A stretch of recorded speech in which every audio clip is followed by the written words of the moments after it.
सर्वेभ्यो नमो नमः। अहम हेमचंदः। तो जैसा कि आपको पता ही है कि मैं आपको डेली वीडियो लेसन लेकर के आता हूँ। तो आज मैं 7th क्लास का जो 4th चैप्टर हमने पढ़ लिया था, ट्रांसलेशन उसका कर लिया था, शब्दार्थ हमने कर लिए थे और रीडिंग हमने उसकी कर ली थी। आज हम उसकी एक्सरसाइज करेंगे, अभ्यास करेंगे। देखिए फर्स्ट क्वेश्चन क्या है, और क्वेश्चन स्टार्ट करने से पहले, एक्सरसाइज करने से पहले मैं आपको एक बात बता दूं कि आप ने अगर अभी तक चैनल को सब्सक्राइब नहीं किया है तो आप चैनल सब्सक्राइब कर लीजिए, ताकि आपको जब भी मैं न्यू वीडियो अपलोड करता हूं तो आपको वैसे ही नोटिफिकेशन मिल जाए। तो अब स्टार्ट करते हैं आज का लेसन। क्या है? उच्चारणम कुरुत। पहला क्या है? उच्चारणम कुरुत, उच्चारण करना है। ठीक है। ऊपरी, अधः, उच्चैः, नीचैः, बहिः, अलम, कदापि, अन्तः, पुनः, कुत्र, कदा, एकदा। ये जो शब्द है इनको, ये शब्द अव्यय भी है, इनको अव्यय भी कहा जाता है। और अव्यय मतलब जिसका कभी खर्च नहीं होता है, अर्थात जिसका रूप परिवर्तित नहीं होता है, जो चेंज नहीं आता है, जिस शब्द में चेंज नहीं आता है, ऐसे शब्द को अव्यय भी कहा जाता है। ठीक है। इस पाठ में इन शब्दों का बहुत ज़्यादा प्रयोग हुआ है, जैसे चौ है, कदा है, तदा है, सदा है, सर्वत्र है, पुत्र है। ये सारे क्या है? अव्यय शब्द है। अब प्रश्न नंबर 2 में चलते हैं। मंजूषातः अव्यय पदानि चित्वा वाक्यानि पूरयत। अब वही बात कि अव्यय पदों को चुन करके वाक्य को पूरा करना है। अलम, अन्तः, बहिः, अधः, ऊपरी। तो इनका अर्थ भी आपको पता होना चाहिए, जैसे ऊपरी का ऊपर, अधः का नीचे, बहिः का बाहर। ठीक है। अन्तः का अंदर, अलम का मत या मना करने के अर्थ में। वृक्षस्य डैश खगाः वसन्ति। पक्षी जो होते हैं, खग जो होते हैं, वो कहाँ निवास करते हैं? पेड़ के ऊपर। तो क्या आएगा? वृक्षस्य उपरि खगाः वसन्ति। डैश डैश विवादेन, झगड़ा मत करो। तो क्या आएगा? अलम विवादेन। अलम के योग में तृतीया विभक्ति का प्रयोग होता है, इसलिए यहाँ पर अलम। वर्षा काले गृहात् डैश डैश मा गच्छ। जब वर्षा ऋतु होती है तो घर से कहाँ नहीं जाना चाहिए? बाहर मत जाओ। बहिः मा गच्छ। मंचस्य डैश श्रोतारः उपविष्टाः सन्ति। मंच के नीचे श्रोतागण बैठे हैं।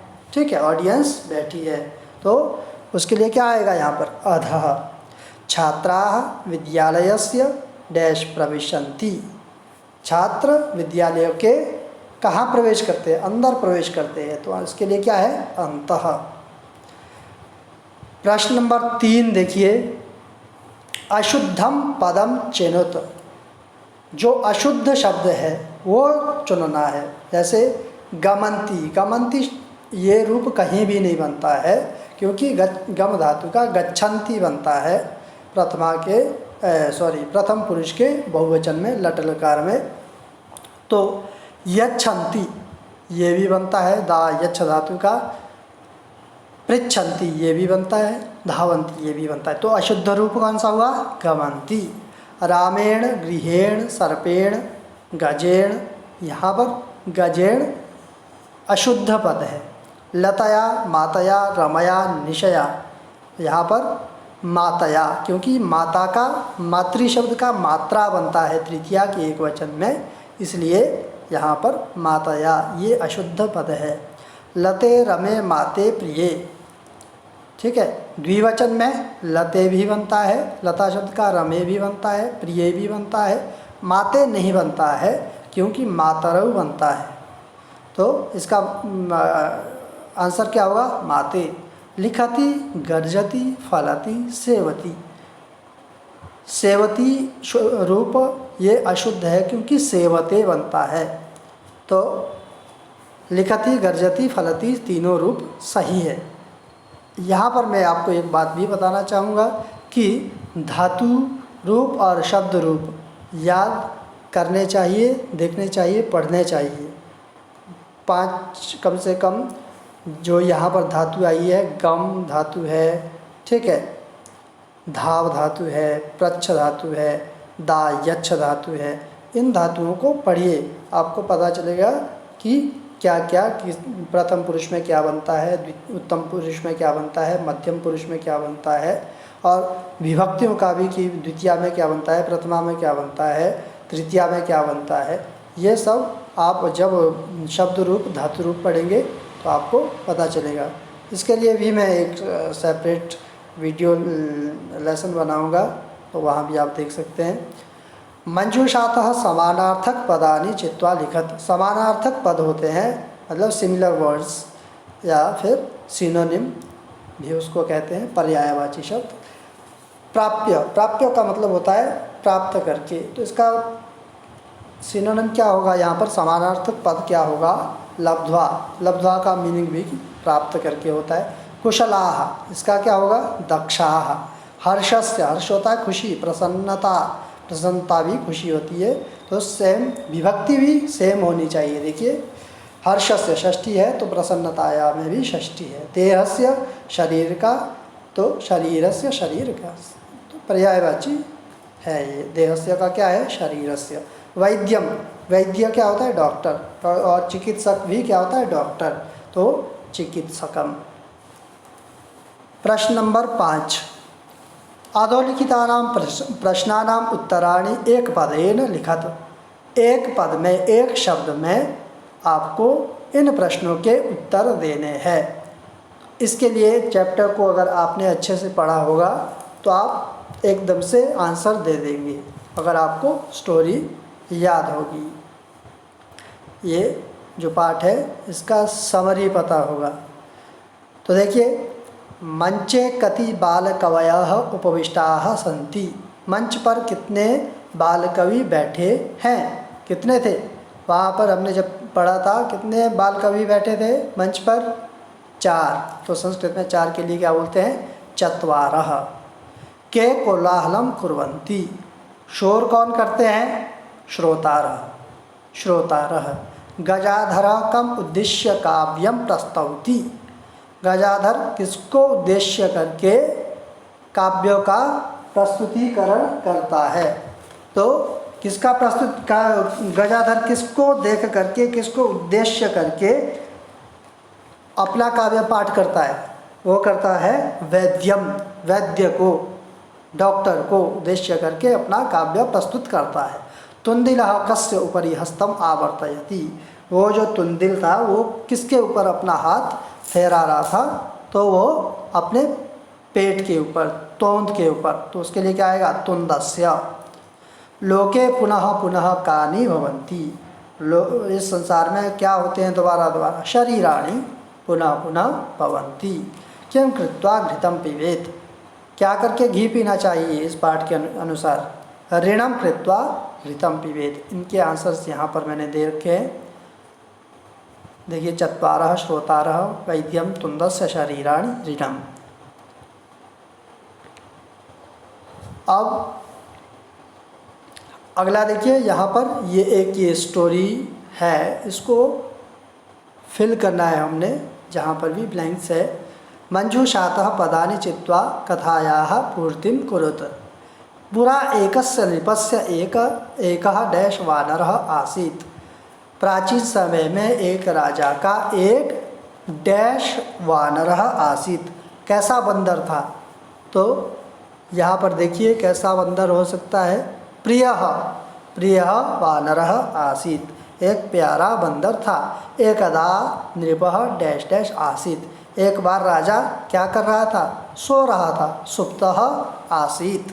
वानरः डैश डैश तम अभिजयत, जो बंदर था वो पंखे से क्या कर रहा था, उसको हवा दे रहा था, तो पंखे के लिए क्या बोलते हैं, व्यजनेन। व्यजनेन तदैव एका डैश नृपस्य नासिकायां डैश। उसी समय एक स्त्रीलिंग का रूप है एका, तो यहाँ पर स्त्रीलिंग में क्या हो सकता है, कौन आई होगी, तो उसकी नाक पर मक्खी, मक्खी के लिए क्या बोलते हैं, मक्षिका, मक्षिका नृपस्य नासिकायाम उपाविशत बैठी। यद्यपि वानरः डैश डैश व्यजनेन ताम निवारयति स्म। यद्यपि वो जो बंदर था वो उस मक्षिका को क्या कर रहा था, उस मक्षिका को बार बार हटाने का प्रयास कर रहा था।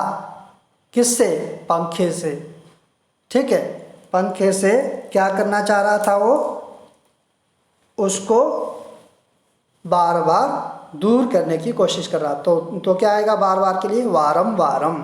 तथापि सा पुनः पुनः नृपस्य डैश डैश डैश उपविशति स्म। कहाँ बैठ रही थी बार बार वो, राजा के नाक में, नाक पर, तो नासिकायाम एव उपविशति स्म। अन्ते सह मक्षिकां हन्तुम डैश प्रहारम अकरोत्। अंत में उसने क्या किया, मक्खी को मारने के लिए किससे प्रहार किया, किससे प्रहार किया, खड्गेन, तलवार से। मक्षिका तो उड्डीय डैश गता, मक्षी जो मक्खी थी वो तोड़ करके कहाँ गई, दूर चली गई होगी, तो क्या आएगा, दूरम गता। किंतु खड्ग प्रहारेण नृपस्य नासिका डैश अभवत। तो खड्ग के प्रहार से, तलवार के प्रहार से क्या हो गई, उसकी नाक कट गई, छिन्ना अभवत। अतः एव उच्यते मूर्ख जनैः सह डैश डैश नोचिता। इसीलिए कहा जाता है कि मूर्ख लोगों के साथ मित्रता उचित नहीं होती। तो क्या आएगा अंत में, मित्रता। यहाँ पर मैंने इसके आंसर दे रखे हैं क्रम वाइज, आप यहाँ से भी इसको देख सकते हैं। अब है अंतिम प्रश्न है क्या, विलोम पदानि योजयत, अर्थात ऑपोजिट वर्ड, इनको मिलाना है। अधा होता है नीचे, तो इसका क्या होगा, ऊपरी। अंत होता है अंदर, तो इसका क्या होगा, बही, बाहर। दुर्बुद्धे, सुबुद्धे, दुर्बुद्धे बुरी बुद्धि वाला, हाँ, सुबुद्धे अच्छी बुद्धि वाला। उच्चैहि नीचैहि, दुर्लभम सुलभम। तो इस तरह से ये हमने पढ़ा। अब यहाँ पर है ध्यातव्यम, ध्यान देने योग्य बात क्या है। अस्मिन् पाठे अधः अन्तः बहिः नीचैः पुनः इत्यादीनि अव्ययपदानि सन्ति। येषां त्रिषु लिङ्गेषु त्रिषु वचनेषु सर्वासु विभक्तिषु च एकमेव रूपं भवति, विकारो न जायते। उक्तं च सदृशं त्रिषु लिङ्गेषु सर्वासु च विभक्तिषु वचनेषु च सर्वेषु यत्र व्येति तदव्ययम्। अर्थात इस पाठ में किन किन का प्रयोग हुआ है, जैसा मैंने पहले भी आपको बताया था, अव्यय शब्दों का प्रयोग हुआ है। जैसे अध, अंत, बहि, नीचे, पुनः, कदा, सर्वदा, ठीक है, ऐसे ऐसे शब्दों का प्रयोग हुआ है। ये शब्दों की पहचान क्या है, इन शब्दों की पहचान है कि ये तीनों लिंगों में, तीनों वचनों में और सभी विभक्तियों में इनका रूप जो होता है एक समान चलता है, कोई परिवर्तन नहीं होता। जैसे लता का क्या होता है, लता लते, लता लताम लते, इस तरह से परिवर्तन आता है, चेंजेस आते हैं, परंतु इनके रूप सेम होते हैं। ये इनका कहीं भी चेंज नहीं आता है, इसलिए इनको अव्यय कहा जाता है। ठीक है, तो स्टूडेंट्स आज की ये वीडियो यहीं पर संपन्न होती है। यहाँ पर मैंने आपको अव्यय से संबंधित कुछ वाक्यों के प्रयोग भी दिए हैं। जैसे च का मीनिंग होता है और, अभिनवः रोहितः च लेखम लिखतः। अभिनव और रोहित लेख को लिख रहे हैं, ठीक है। शनैः होता है धीरे, दुर्बलः शनैः चलति, जो दुर्बल कमज़ोर होता है वो धीरे चलता है। उच्चैः जोर से, बालकः उच्चैः रोदनम करोति, जो बच्चा होता है वो ऊंची आवाज़ में रोदन करता है, रोता है। अद्य आज, अद्य गुरुवासरः अस्ति, आज गुरुवार है। श्वः कल, श्वः शुक्रवासरः अस्ति। तो इस तरह से ये वीडियो लेसन यहीं पर संपन्न होता है। मुझे तो आप जानते ही हैं, आचार्य हेमचंद शर्मा। और आपको ये वीडियो कैसा लगा ज़रूर बताइए कमेंट करके, और चैनल को सब्सक्राइब करना बिल्कुल ना भूलें, ताकि आपको समय पर वीडियो लेसन मिलते रहे। तो कल मिलते हैं एक नए वीडियो के साथ। थैंक यू, धन्यवाद।